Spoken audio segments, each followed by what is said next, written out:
When stats marks are in the range 10 to 15।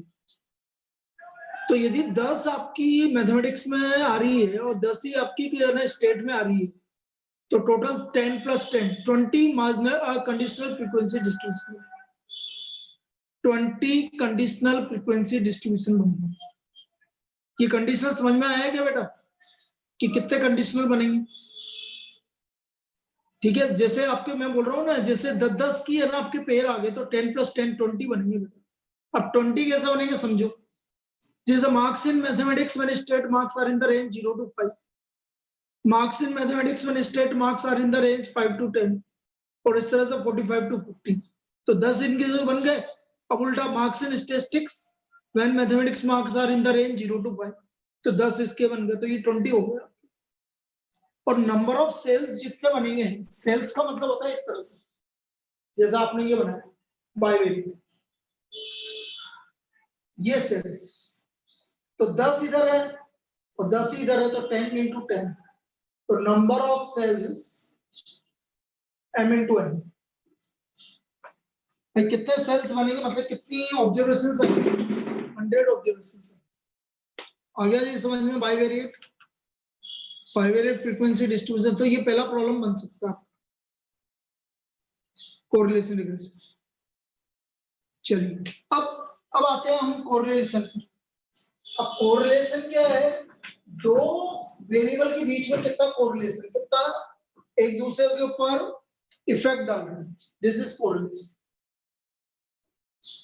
Correlation कितना effect डालना, इसको denote करते हैं कोरिलेशन कोएफिशिएंट इज R का वैल्यू -1 और +1 के बीच में। R lies from -1 to +1 including the limiting value. आप इसको बोलोगे including the limiting value. Limiting value मतलब -1 भी इंक्लूड है और +1 भी include, this is called limiting value. तो R lies between -1 and +1 including the limiting value. अब यदि R का वैल्यू 1 है तो हम बोलेंगे perfect positive correlation, positive correlation. और R का वैल्यू -1 है तो हम बोलेंगे perfect negative correlation, perfect positive correlation और perfect negative correlation. This is R = 1 एंड R = -1। तो यदि R का वैल्यू 1 है तो परफेक्ट पॉजिटिव कोरिलेशन। अब देखो परफेक्ट पॉजिटिव और नेगेटिव कैसे पता करोगे? देखो दो तरीके के केस होते हैं। यदि कोई भी परफेक्ट पॉजिटिव कोरिलेशन बन रहा है तो उसका ग्राफ मतलब उसकी स्ट्रेट लाइन आएगी और स्ट्रेट लाइन इस तरह की बनेगी जैसे मैंने बनाया, मतलब स्लोप पॉजिटिव आएगा। अब ये स्लोप क्या होता है मैं वो भी वापस से समझा देता हूं आपको। और परफेक्ट नेगेटिव कोरिलेशन में स्लोप नेगेटिव होगा, ये स्लोप नेगेटिव, इस तरह की जो भी लाइन होगी ये आपकी परफेक्ट नेगेटिव कोरिलेशन। ये दो केस समझ में आया अभी आपको? लाइन इस तरह की बनेगी तो परफेक्ट पॉजिटिव कोरिलेशन, और लाइन इस तरह की बनेगी तो परफेक्ट नेगेटिव कोरिलेशन। ठीक है, ये परफेक्ट पॉजिटिव कोरिलेशन और परफेक्ट नेगेटिव कोरिलेशन की बात। अब जैसे मैं एक एग्जांपल देके समझाता हूं तुम्हें। इसका एग्जांपल है जैसे आपको बोल दिया 5x - 3y + 7 = 0। बेटा स्लोप मैंने पहले भी बताया और अभी भी बता रहा हूं वापस से, स्लोप होता है minus coefficient of x upon coefficient of, this is the slope, minus coefficient of x upon coefficient of y। तो बेटा 5x - 3y + 7 = 0। तो -5 अपॉन -3, तो पॉजिटिव आ रहा है कि नेगेटिव आ रहा है? स्लोप पॉजिटिव आ रहा है। इसका मतलब इसका ये आपका परफेक्ट पॉजिटिव कोरिलेशन। या तो आप R = 1 में ऐसे बोलोगे या ऐसे जैसे याद समझना, बहुत इंपॉर्टेंट चीज बता रहा हूं, y = ax + b। तो बेटा यहाँ पर जब इस फॉर्म में होता है y = ax + b, तो मैथमेटिक्स वाले तो जानते हैं कि a स्लोप होता है, तो तुम भी याद रखो कि a स्लोप होता है, b से हमें कोई मतलब नहीं है। जो यदि इस फॉर्म में आ रहा है y equal to ax plus b, तो हमारा स्लोप a होता है। अब यदि a स्लोप आ गया तो मतलब यदि आपका परफेक्ट पॉजिटिव कोरिलेशन है तो a का वैल्यू क्या होना चाहिए, ग्रेटर देन 0 होना चाहिए। a मस्ट बी पॉजिटिव, यदि a पॉजिटिव है तो परफेक्ट पॉजिटिव कोरिलेशन है। क्या मेरी दोनों बात समझ में आ गई आपको? यदि a पॉजिटिव है तो परफेक्ट पॉजिटिव कोरिलेशन है। इसका मतलब 5x minus 3y plus 7 equal to 0, क्योंकि स्लोप पॉजिटिव आ रहा है इसलिए ये r इक्वल टू 1 है। और y equal to ax plus b कभी दे दे ऑप्शन, तो बोलो 4 ऑप्शन दे देगा वो। If y equal to ax plus b मैं फॉर r इक्वल टू 1, पहला ऑप्शन ऐसे देगा भाई। और दे रखा है आपको मॉड्यूल में, देखना ऐसा देगा a equal to 0, b is greater than 0, a less than 0, b equal to 0, a greater than 0, b is any real number, and d none of these। तो आपका आंसर ये जाएगा, a पॉजिटिव होना चाहिए और b कुछ भी हो सकती है। a पॉजिटिव होना चाहिए और b कुछ भी हो सकता है। आई बात समझ में? तो आपका r इक्वल टू 1 होता है। क्लियर है? अब परफेक्ट नेगेटिव कोरिलेशन में जैसे एक एग्जांपल अपन ऐसे 4x plus 3y plus 8 minus 8 equal to 0, कुछ भी लिख लो, तो इसका बेटा स्लोप नेगेटिव। या दूसरा ऐसा लिखते हैं y equal to ax plus b, a less than 0, b is any real. तो इन दोनों के लिए r इक्वल टू माइनस 1, इन दोनों के लिए r इक्वल टू माइनस 1, तो हमारा यहाँ r इक्वल टू माइनस 1 होगा। क्लियर है ये परफेक्ट नेगेटिव कोरिलेशन? क्लियर? अब देखो परफेक्ट पॉजिटिव कोरिलेशन का कुछ एग्जांपल, हम एग्जांपल की बात कर रहे हैं, जैसे आपने जितना आप इन्वेस्टमेंट करोगे उतना ही प्रॉफिट आएगा, ये जनरल रूल है। मतलब आप ये नहीं कि हम जनरल बोल रहे, investment is proportional to profit. तो दिस इज पॉजिटिव कोरिलेशन, ये हमारा पॉजिटिव कोरिलेशन।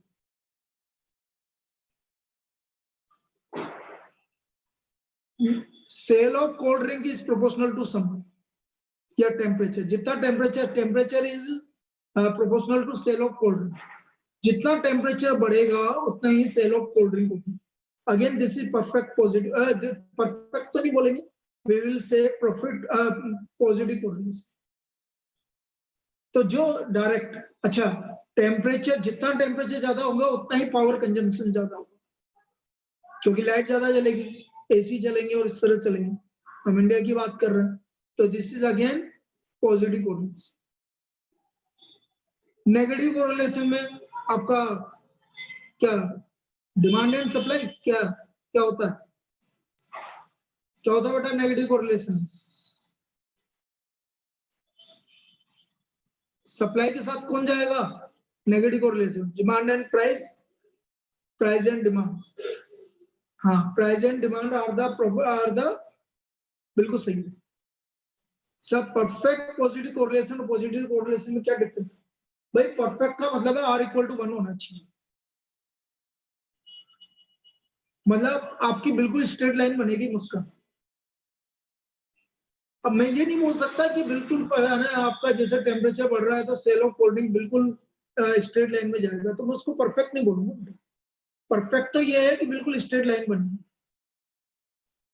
जितना इंक्रीज एक्स हो रहा है उतना इंक्रीज वाई हो, मतलब प्रोपोर्शनल इंक्रीज होता है, उसको बोलेंगे हम परफेक्ट पॉजिटिव कोरिलेशन। अब नेगेटिव कोरिलेशन जैसे आपने बताया price and demand, this is negative correlation. तो इस तरह की जो भी एग्जांपल है वो नेगेटिव कोरिलेशन। क्लियर? और नो कोरिलेशन का तो मतलब है भाई कोई r इक्वल टू 0 है तो नो कोरिलेशन, कोई कोरिलेशन ही नहीं, there will be no correlation. कुछ भी बोल दो, हम बोलेंगे कि भाई हाइट एंड इंटेलिजेंस, तो ऐसा जरूरी नहीं है कि जिसकी हाइट ज्यादा होगी वो इंटेलिजेंट ज्यादा होगा। तो ये दिस इज नो कोरिलेशन, इसमें आप कुछ भी नहीं बोल सकते, तो दिस इज नो कोरिलेशन। चलिए अब मेजर ऑफ कोरिलेशन की बात करते हैं कि चार तरह से हम इसको मेजर करेंगे। मेजर ऑफ, अच्छा पहले स्केटर डायग्राम, हाँ चलो मेजरमेंट, मेजर ऑफ कोरिलेशन।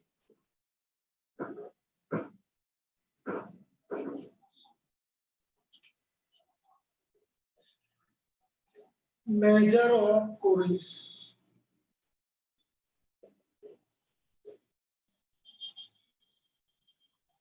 अब यदि मैं मेजर ऑफ कोरिलेशन की बात करूं तो हम इसको मेजर करने के हमारे पास बहुत सारे तरीके हैं। हमारे पास चार तरीके हैं। पहला scatter diagram, scatter diagram. Second Karl Pearson product moment correlation, product moment correlation. तीसरा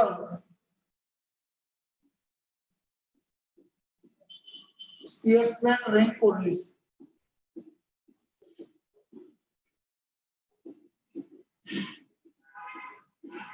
And fourth, method of concurrent derivation.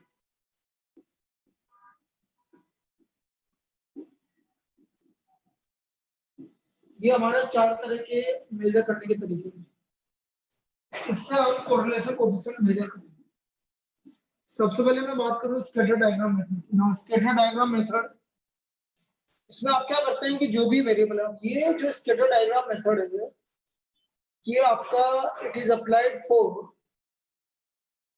ये सबसे इंपॉर्टेंट पार्ट है, for linear as well as non-linear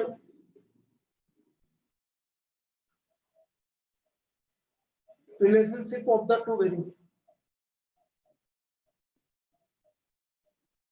Two variables.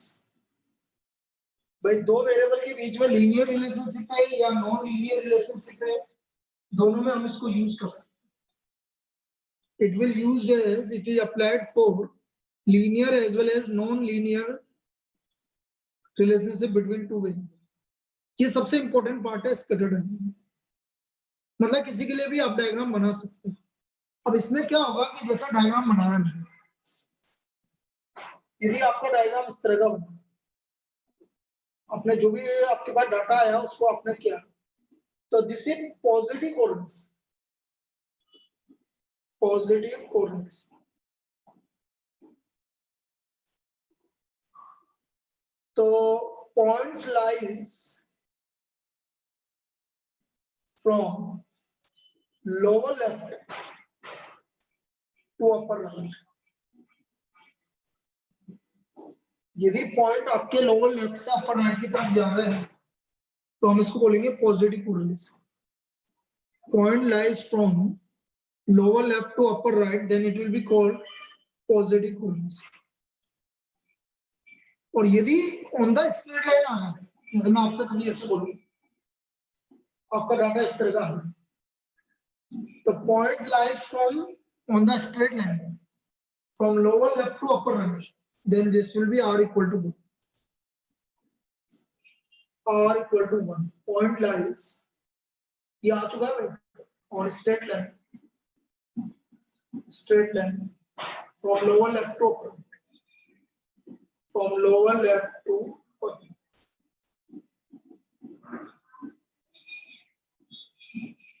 तो ये आपका r equal to 1 है। ये दोनों केस समझ में आ गए, पॉजिटिव कोरिलेशन। अब इसमें नेगेटिव कोरिलेशन की बात कर रहे हैं। नेगेटिव कोरिलेशन में डाटा कुछ इस तरह का है, जैसे अपने नेगेटिव कोरिलेशन की बात करें। Negative correlation,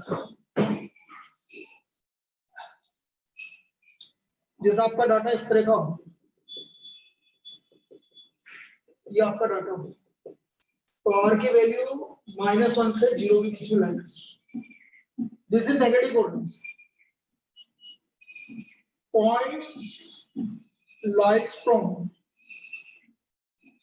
upper left to lower, upper left to lower. Point lies from upper left to lower. यदि point upper left to lower right है तो हम आर की वैल्यू -1 से 0 के बीच में, और आर की वैल्यू -1 कब होगी? जब आपका, मैंने पहले बता चुका हूं, नेगेटिव कोरिलेशन, इस तरह की स्ट्रेट लाइन आ गई जिसका स्लोप नेगेटिव है, तो point lies on the straight line from upper left to lower, upper left to lower.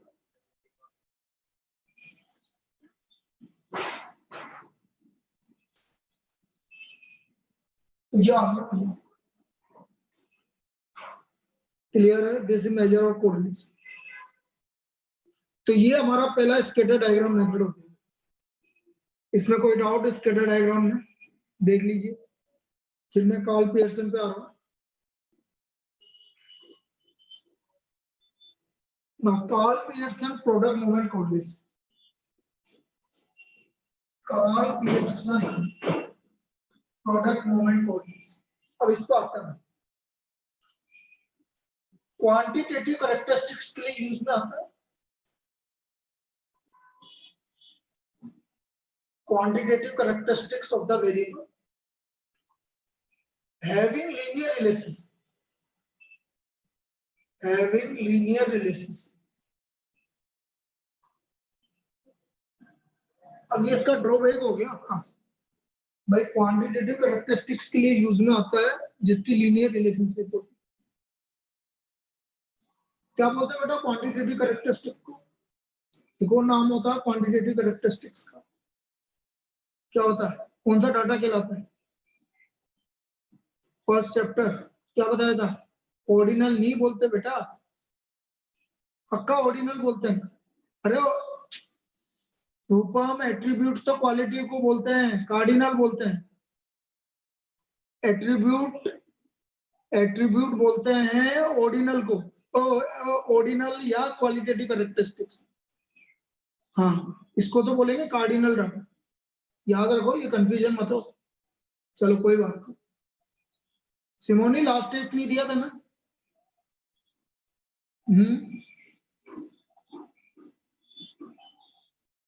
Simoni last test नहीं दिया। हाँ वो तो मुझे पता है, मैं तो पूछ रहा हूँ क्यों नहीं दी। मुझे पता है कि नहीं दी। बेटा टेस्ट तो दो ना, ऐसे क्या कर। चलो अब आपका संडे को टेस्ट है भाई, सब आ गए हैं आपके। अभी संडे को टेस्ट है इवनिंग में। टॉपिक वही के वही है जो मैंने पहले बताए थे। अब वो अभी मैं आपको रिवाइज करवा दूंगा। एक वीक आगे पोस्टपोन हो गया, आप ये मान के चलिए। डाउट कब लोगे? लास्ट टेस्ट कर लेंगे, बताओ कब कल ले लेते हैं? कल ले लेते हैं। कल मॉर्निंग में पहले यही लेंगे 9 बजे। कल 9 बजे मॉर्निंग में ले लेंगे, फिर उसके बाद चालू करेंगे। चलिए, quantitative characteristic having linear variable. अब देखो कार्ल पियर्सन होता क्या है ये समझो। कार्ल पियर्सन को यदि मैं डिफाइन करूं correlation coefficient, this is covariance x1 upon sx x1। This is the definition of Karl Pearson product moment coefficient. Definition क्या है इसकी? It is the ratio of covariance between x and y to the product of standard deviation of x and y. Karl Pearson product moment correlation is the ratio of covariance between x and y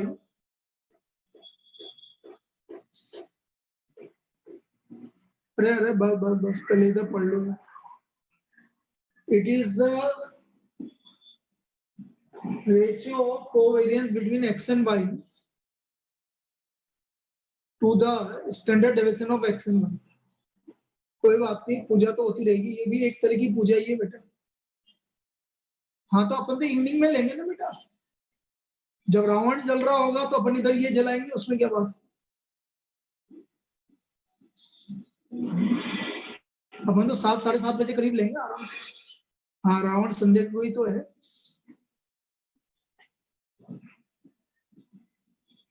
अब test तो चलते रहेंगे बेटा, इसमें तो अपन कुछ भी नहीं कर सकते। चलो R equal to covariance XY upon standard deviation of X to the standard deviation of, this is the correlation between X and Y, correlation coefficient. अब बेटा तो यहाँ पर अब प्रॉब्लम क्या आती है, पहली टाइप की प्रॉब्लम ऐसी आती है। फर्स्ट प्रॉब्लम जैसे मैंने बोला कोवेरियंस XY है आपका 25 और स्टैंडर्ड डेविएशन ऑफ X है 4, तो what will be the variance of Y? तो वेरिएंस ऑफ Y क्या होगा? अब देखो आपका सॉरी आपका एक काम करो, इसको टूल कोवेरियंस XY आपका 25 है, variance of standard deviation of X 2 है, तो हमारा वेरिएंस ऑफ Y क्या होगा? अब 25 हो गया और स्टैंडर्ड डेविएशन 2 है, तो 25 को 2 से डिवाइड करो, कितना हुआ? 12.5 हो गया। अरे 12.5 हो गया। अब 12.5 वेरिएंस होता है स्टैंडर्ड डेविएशन का स्क्वायर, हम पहले पढ़ चुके, तो 12.5 का स्क्वायर कितना हो गया? 12.5 का स्क्वायर कितना हो गया बोलिए? 156.25। इसका मतलब variance of Y must be greater than 156.25। Variance of Y आपका 156.25 से ज्यादा होना चाहिए। इससे कम आ गया तो R का वैल्यू 1 से ज्यादा है, और R का वैल्यू 1 से ज्यादा कभी नहीं है। मेरी बात समझ में आई? क्लियर है? ये चीज समझ में आई क्या? अब 4 ऑप्शन में जो वैल्यू 156.25 से ज्यादा हो वही आप आंसर दोगे। जैसे पहला आंसर हो गया मोर देन 100, गलत। मोर देन इतना होना चाहिए। लेस देन 200, गलत। 200 से कम का मतलब है 100 भी हो सकता है, तो वो भी गलत है। तीसरा ऑप्शन है मोर देन 0, गलत। और चौथा ऑप्शन है मोर देन 170, तो आंसर जाएगा आपका मोर देन 170। मेरी बात समझ में आ गई?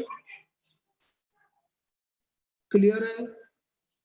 अब देखो यहाँ पर एक चीज समझो, यदि R का वैल्यू जो है, मैं आपसे बोल रहा हूँ R का वैल्यू, तो R का वैल्यू पॉजिटिव भी हो सकता है, नेगेटिव भी हो सकता है, और 0 भी हो सकता है।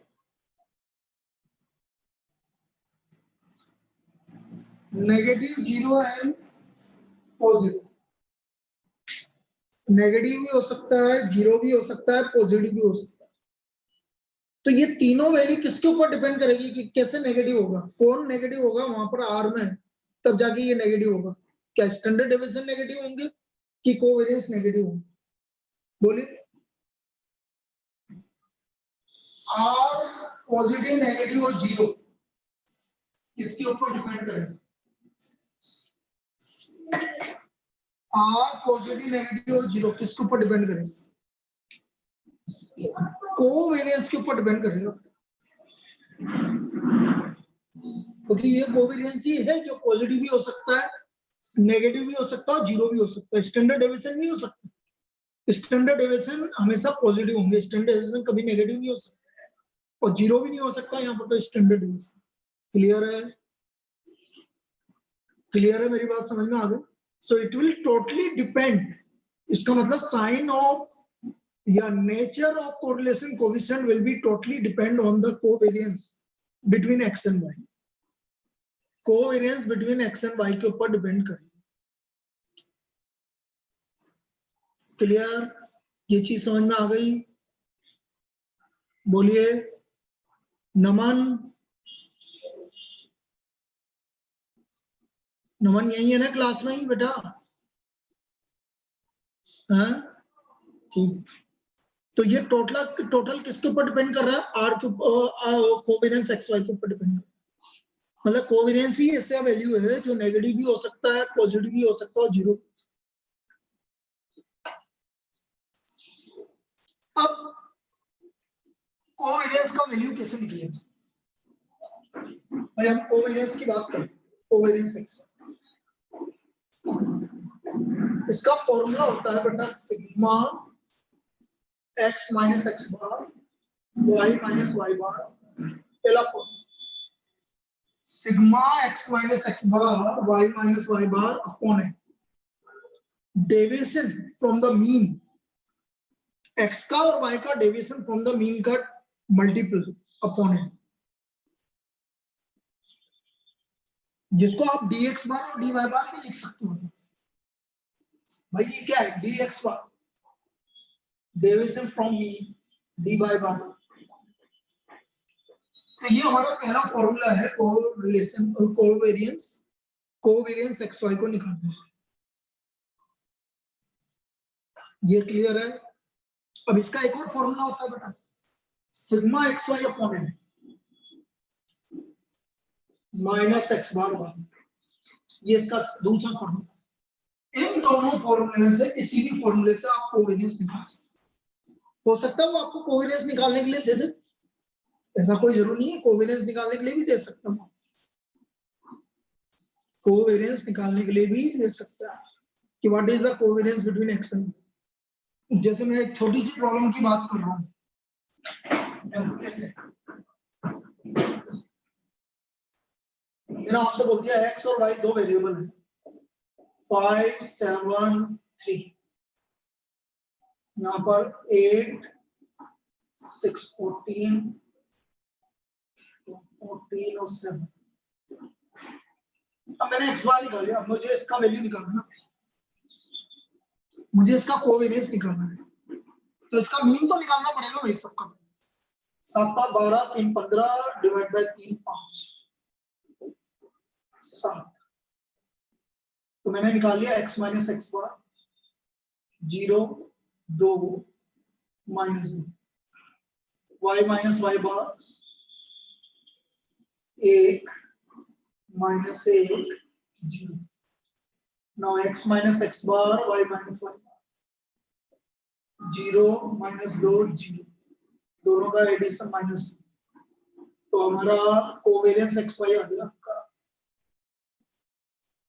-2 समझ में आया ये समझ में आया क्या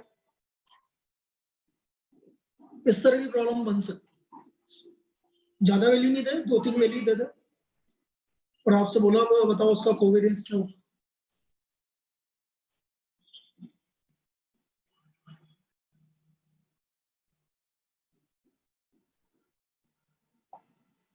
आया समझ में अब कोवेरिएंस की बात तो हुई हमारी अब स्टैंडर्ड डेविएशन तो आपको पता है बेटा स्टैंडर्ड डेविएशन हम किस तरह से निकालते हैं यदि मैं स्टैंडर्ड डेविएशन ऑफ x की बात करूं याद करो सिग्मा x माइनस एक्स बार का होल स्क्वायर अपॉन जिसको हम सिग्मा dx बार स्क्वायर भी बोल सकते हैं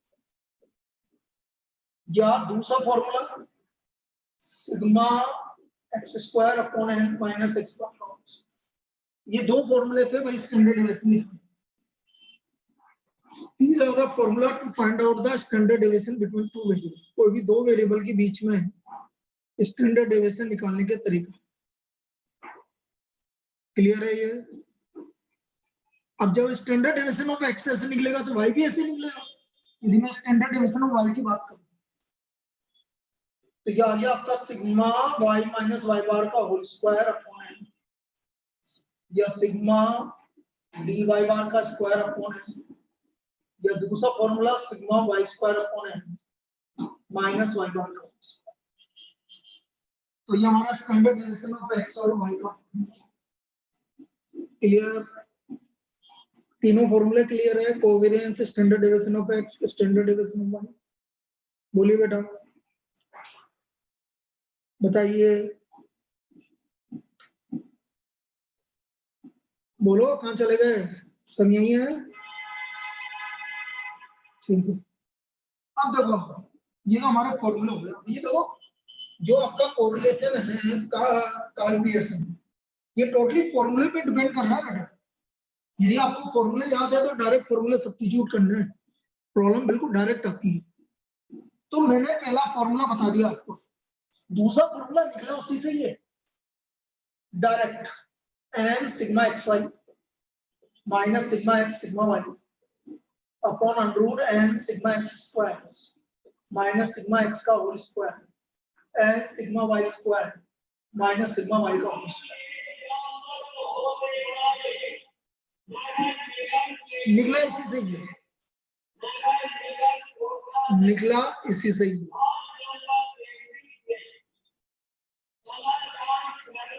and sigma x Y minus sigma x sigma Y and sigma X square minus sigma X का होल स्क्वायर।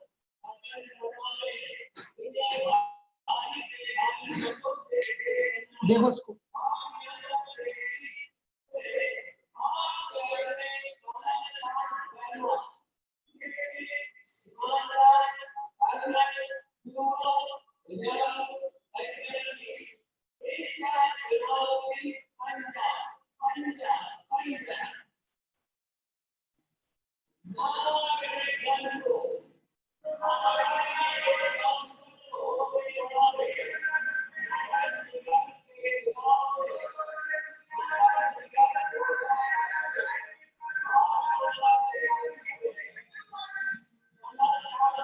बेटा ये चुनाव है तो चुनाव में तो ऐसे ही है। देखो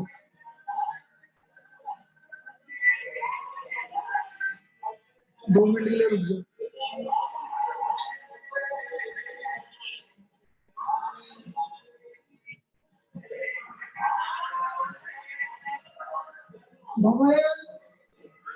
ऊपर भेजो, किसी को भेजो, किसी को भी भेज दो। 2 मिनट के लिए अभी करते हैं सेट, क्योंकि ये तो चलता ही रहेगा। ये जल्दी आओ बेटा।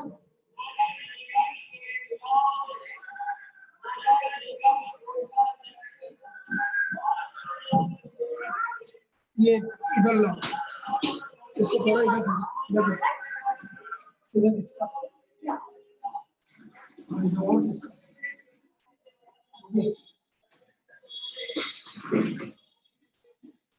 चल रेंद्र रेंद्र गए, वापस कर दे सही। गए बेटा, अरे गए वापस सही कर दे। अरे बेटा सही कर दो। हाँ पटाखे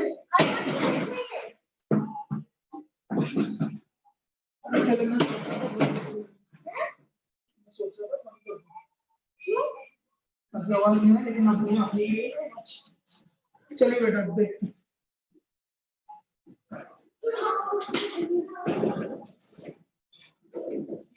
तो हम क्या बात कर रहे थे, r equal to n sigma x Y minus sigma x sigma y, और ये आपका फॉर्मूला हो गया, ये डायरेक्ट फॉर्मूला हो गया। अब इसमें आप ये भी यूज कर सकते हो, जैसे यहाँ पर x की जगह dx कर दिया, dx sigma dy sigma dx dy। अब ये d क्या है ये अभी समझो।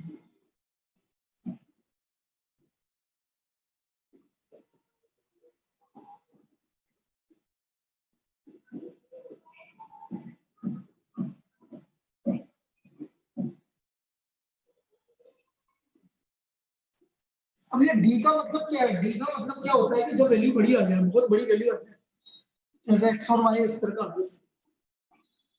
मैंने बोल दिया 67, 99, 75 और 63, और मैंने बोल दिया यहाँ पर 85, 97 और 81।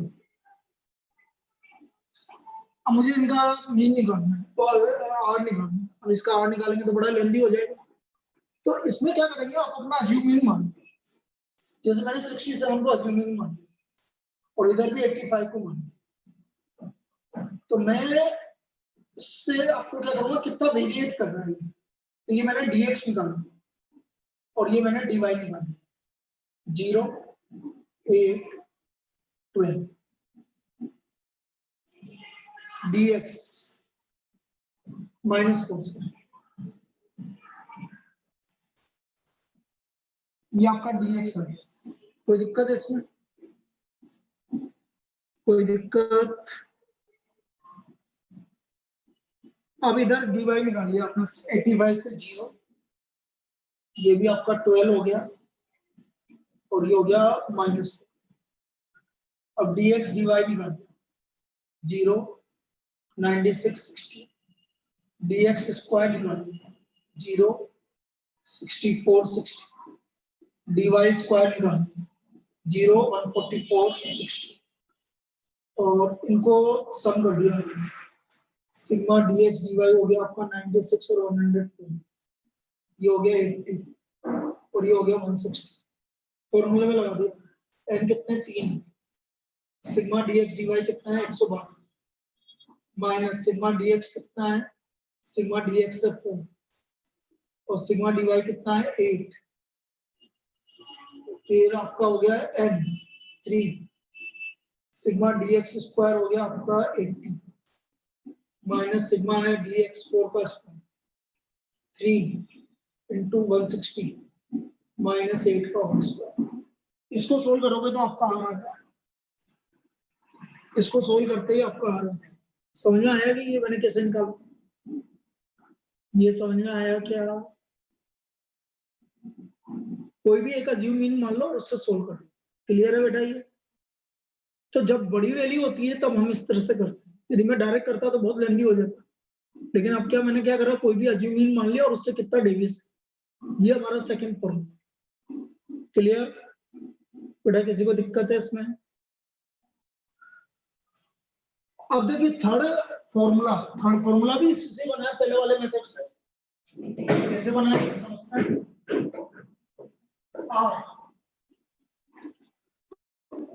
R equal to sigma dx bar dy bar upon under root of sigma dx bar square और सिग्मा dy बार स्क्वायर। लेकिन यहाँ पर ये x बार y बार, ये सबसे इंपॉर्टेंट पार्ट है। ये फॉर्मूला तभी यूज होगा जब एक्चुअल मीन से डेविएशन हो। पिछला वाला जो फॉर्मूला लगाया था मैंने dx dy, वो एक्चुअल मीन नहीं था, वो हमारा अज्यूम मीन था।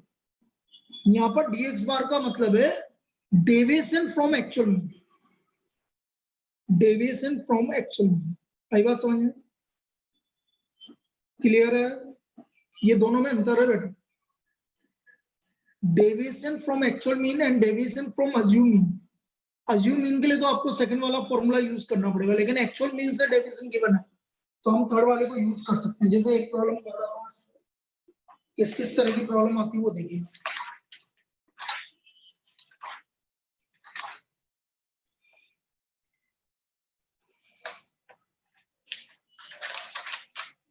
कोएफिशिएंट ऑफ कोरिलेशन निकालना है आपको। आपको गिवन क्या क्या है ये समझते हैं हम। आपको गिवन है dx है आपका x माइनस 69, dy गिवन है y माइनस 112, सारी वैल्यू गिवन है। सिग्मा dx गिवन है 48, सिग्मा dy, ये पिछले वाला मेथड है भाई, सेकंड वाले का फॉर्मूला।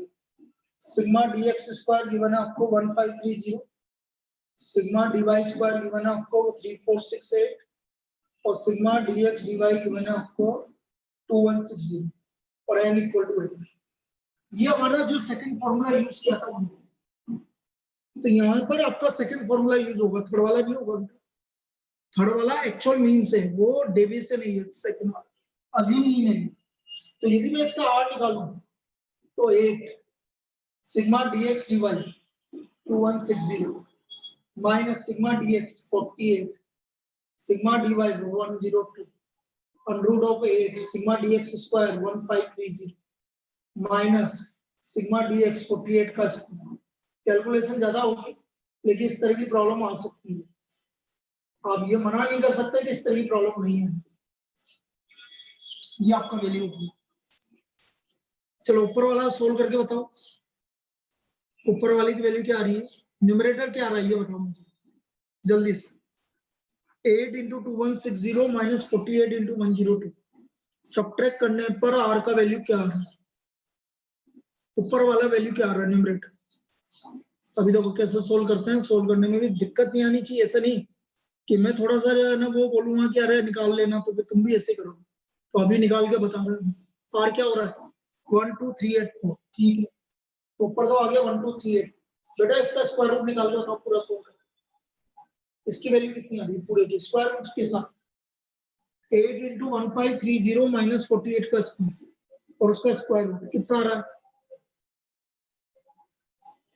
कितना आ रहा है?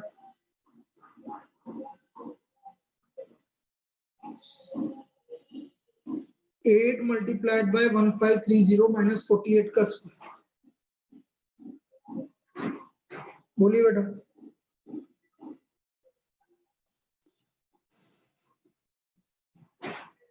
निकाला किसी ने? निकालो निकालो यार, ऐसा मत करो। 99.67। इस सेकंड वाले का भी स्क्वायर रूट निकालना। सेकंड वाले का 8 इंटू 3468 माइनस 102 का स्क्वायर माइनस 102 का स्क्वायर। बताइए सेकंड वाले का स्क्वायर रूट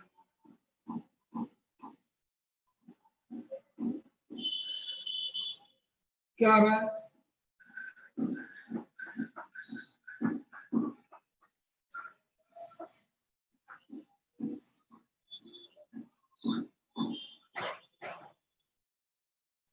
बोलिए किसने निकाला?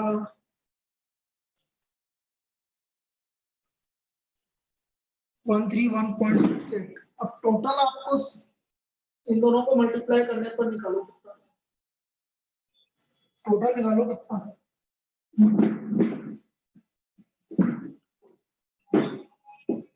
कितना और हमारा कितना? अरे अरे क्या कर रही है, क्या कर रही है बेटा, क्या कर रही है, क्या कर रही है बेटा? दोबारा निकालो भाई कोई। 1 से ज्यादा कैसे आ जाएगा? 0.094 ना ना ना, 0.0 थोड़ी आएगा।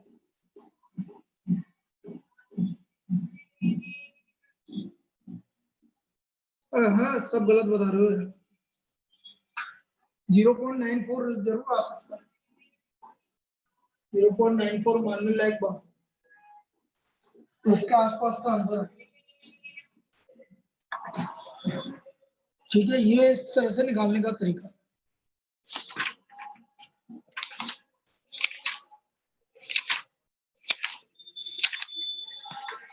नहीं 094 नहीं आएगा बेटा। मुस्कान क्या कर रही है? 094 कैसे आ सकता है यार? तो फिर ऊपर वाली वैल्यू आपने गलत बताई होगी। अरे 1238 और कुछ आ रहा था कि 12384 आ रहा था मेरे हिसाब से। ऊपर कितना आ रहा था फिर? मुझे देखना पड़ेगा। 12384 आ रहा था। अरे रुक तो जाए एक सेकेंड, एक सेकेंड रुको। मैं कुछ बताया था मैंने, शायद पूरी नहीं लिखी वैल्यू। एक सेकेंड। 12384 था बेटा, वो गलती से मैंने 1238 लिख दिया। यहाँ 4 था, 12384 था, वो मैंने गलती से 1238 लिख दिया, इसलिए तुम्हारा आंसर ये आ रहा है। अब देखो आंसर कितना आ रहा है। अब सही बताइए। ये 4 में लिखना भूल गया।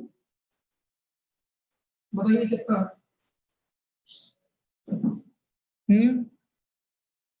अब तो वही आएगा, 0.9 कुछ आएगा।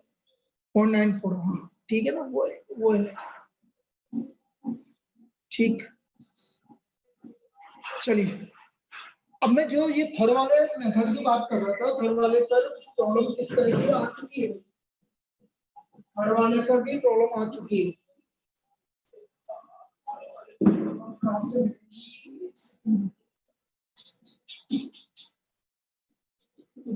मुझे लग रहा है कि मिल गया भाई। थर्ड वाले में प्रॉब्लम क्या होगी, आपको दो ऑब्जर्वेशन गिवन होगा, x1 ऐसे गिवन होगा। यहाँ पर गिवन होगा n 10 10। यहाँ पर गिवन होगा x बार, सपोज यहाँ पर आ गया 35, ये आ गया 40।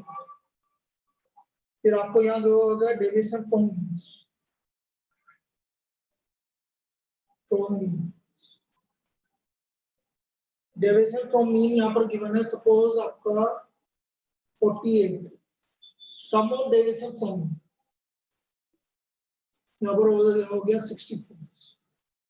फिर यहाँ पर आ गया आपका sum of squares of deviation, sum of squares of deviation. तो यहाँ पर आ गया 161, 130। और फिर आएगा आपका यहाँ पर लास्ट में लिखा होगा sum of product of deviation from mean of deviation from mean of X and Y.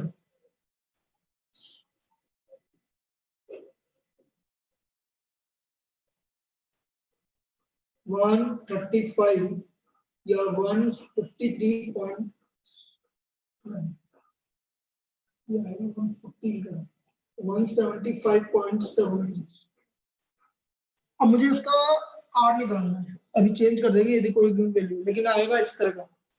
अब मुझे आर निकालना है, तो बेटा ये है dx बार, ये है dy बार, ये है dx बार स्क्वायर, ये है dy बार स्क्वायर और ये है dx बार dy बार सिग्मा। अब ये हमारा फॉर्मूला ये हो गया, आर निकालना है आपको, आर हो गया आपका sigma dx bar dy bar upon under root of sigma, इसको कम करो यार, 120.35 लिखा, सिग्मा dx बार स्क्वायर और सिग्मा dy बार, तो ये आ गया 120.35 डिवाइड बाय 161 into 134। अब निकाल के बताना कितना है, अभी चेंज कर देंगे कोई वैल्यू में दिक्कत नहीं होगी। अब इसका आर निकाल के बताइए, ये फॉर्मूला लग गया, ऐसा आएगा बिल्कुल सेम पैटर्न का जो मैंने लिखा। बताइए कितना आ रहा है, 161 into 134 करो, फिर इसका स्क्वायर रूट निकालो, फिर डिवाइड बाय 120.35 करो और फिर डिवाइड इक्वल टू करो,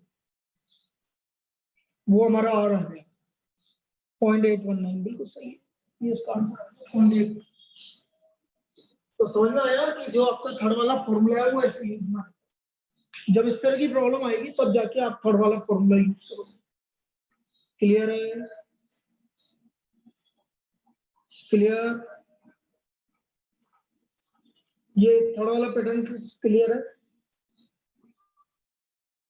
चलिए अब हम प्रॉपर्टीज की बात करते हैं, properties of correlation coefficient, properties की बात कर रहे हैं।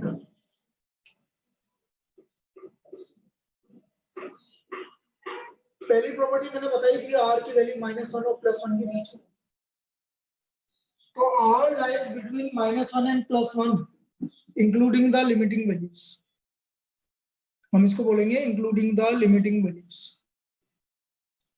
R is equal to -1 और +1 including the limiting value.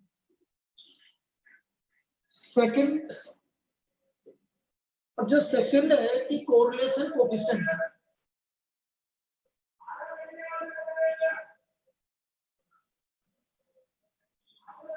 does not depends on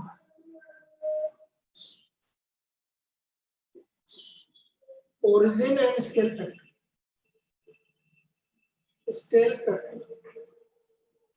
but depends on the sign of scale factors.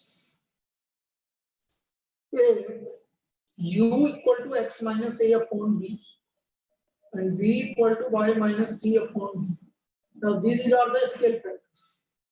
So r x y equal to b d upon modulus b modulus d r u, ये हमारा है only sign of scale factor के ऊपर depend करेगा, केवल sign of scale factors के ऊपर depend करेगा, बाकी किसी के ऊपर डिपेंड नहीं करेगा कि उसका साइन क्या है, उसके ऊपर डिपेंड करेगा। u equal to x minus a upon b, v equal to y minus c upon d, तो b और d इसके स्केल फैक्टर्स हो गए। तो r correlation between x and y is equal to bd upon modulus b modulus d r u, this is the correlation. अब bd modulus b modulus d, देखो यहाँ पर एक चीज समझो, यदि b और दोनों कोरिलेशन कोएफिशिएंट एक ही साइन के हुए तो जो r x y है वो r u ही होगा।